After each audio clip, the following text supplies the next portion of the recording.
Good evening, and thank you for joining us. Our breaking news tonight comes from the Middle East, where the ceasefire between Israel and Hamas has ended, igniting a devastating resurgence of violence. Smoke billowed once again over the Gaza Strip, a haunting reminder of shattered hopes for peace. The fragile ceasefire between Israel and Hamas had crumbled like brittle sandcastles against an unrelenting tide. As the sun dipped behind the horizon, the ominous glow of airstrikes illuminated the sky, casting an eerie pall over the densely populated Palestinian territory. Amidst the chaos, the Israeli military, relentless in its pursuit, launched a devastating campaign against Hamas militants. Their air, naval, and ground forces struck over 400 targets in Gaza, a grim echo of the turbulent days preceding the brief interlude of peace. A cacophony of explosions reverberated through the night, a symphony of conflict that shattered the stillness that had momentarily settled over the region. The toll of this relentless offensive was etched in heartbreaking statistics. The Gaza Health Ministry's grim announcement echoed through the desolation, a death toll surpassing 15,200, with a staggering 70% comprised of innocent women and children. The wounded numbered over 40,000, their cries lost amidst the chaos of conflict. In the heart of the devastation lay a tragic narrative, the loss of a prominent Palestinian scientist, Soufiane Tayyeh, in an Israeli airstrike. Tayyeh, president of the Islamic University of Gaza and a luminary in physics and applied mathematics, had been a beacon of hope in a region fraught with turmoil. As the night deepened, the assault intensified, leaving a prestigious Qatar-funded Gaza complex razed to the ground. The ruins of Hamad City, named after the former emir of Qatar, Sheikh Hamad bin Khalifa Al Thani, stood as a haunting testament to shattered dreams and lost aspirations. The once vibrant community lay in ruins, its mosque, shops, and gardens reduced to rubble by the relentless onslaught. International corridors buzzed with diplomatic fervor, attempts at mediation to quell the escalating crisis. Efforts to secure a renewed truce foundered, met with obstinate impasses that further entrenched the conflict. Negotiators, once hopeful, found themselves at an intractable standstill, prompting Israel's withdrawal of negotiators from Doha, a move that sent ripples of despair through diplomatic circles. Global leaders, including U.S. Vice President Kamala Harris and French President Emmanuel Macron, echoed the urgency for de-escalation. Harris emphasized the need for upholding international and humanitarian laws while acknowledging Israel's right to self-defense. Macron's plea for a lasting ceasefire resonated with an air of urgency, warning against a protracted war that could span a decade if the objective remained the total destruction of Hamas. In Tel Aviv, Israeli Prime Minister Benjamin Netanyahu stood resolute, adamant in his pursuit of the war's objectives. He affirmed the unwavering commitment to achieving their aims, including the elimination of the Islamist movement. His words echoed the sentiments of a nation prepared for a prolonged struggle. As the conflict raged on, civilians caught in the crossfire found themselves in an increasingly perilous plight. The Israeli military's warnings to evacuate targeted areas before strikes only added to the anguish, particularly for those without access to communication channels or safe havens.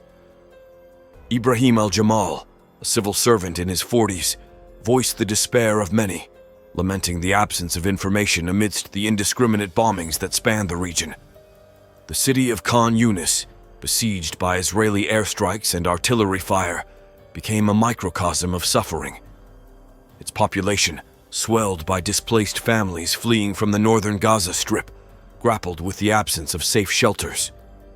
Schools, tents, and makeshift refugees became the precarious havens for those displaced by the relentless onslaught. As dawn broke over the embattled Gaza Strip, the conflict escalated with a relentless exchange of strikes between Israel and Hamas. The skyline was a canvas of chaos, marked by billowing smoke and the ominous symphony of missiles and airstrikes. The civilian toll surged alarmingly, echoing in the anguished cries of families torn apart by the violence.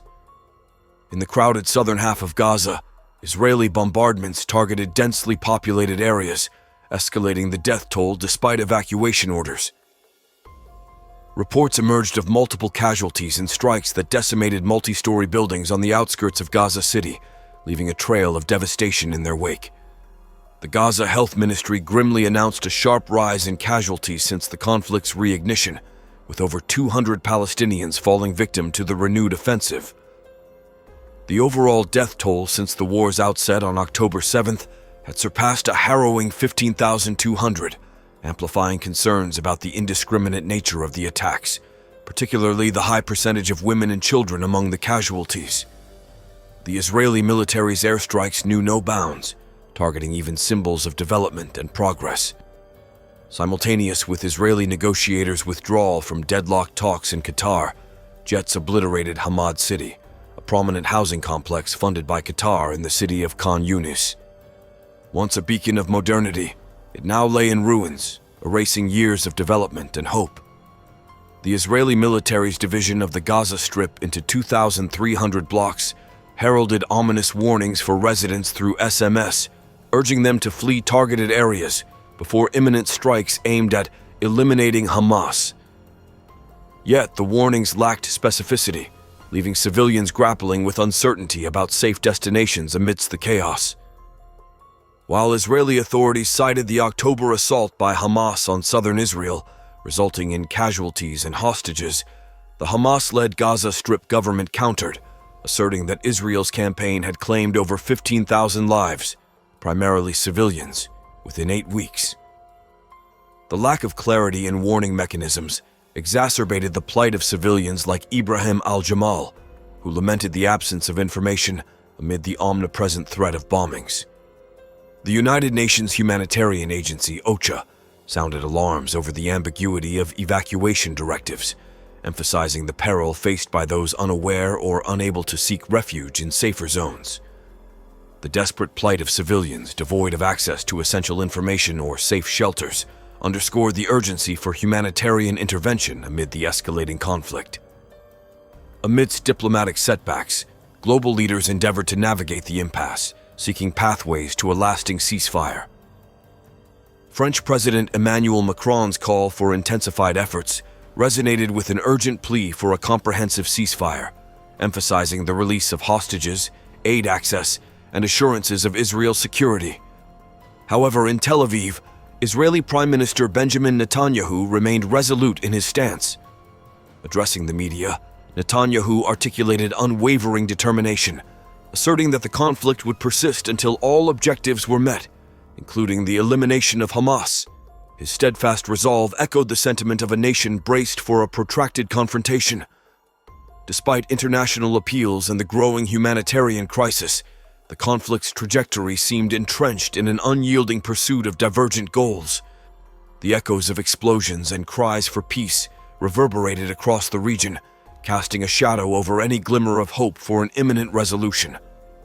The situation's complexity demands meticulous and cautious approaches from the Israeli army as operations persist. For comprehensive coverage and updates on these unfolding events, consider subscribing to our news channel for in-depth reporting and analysis.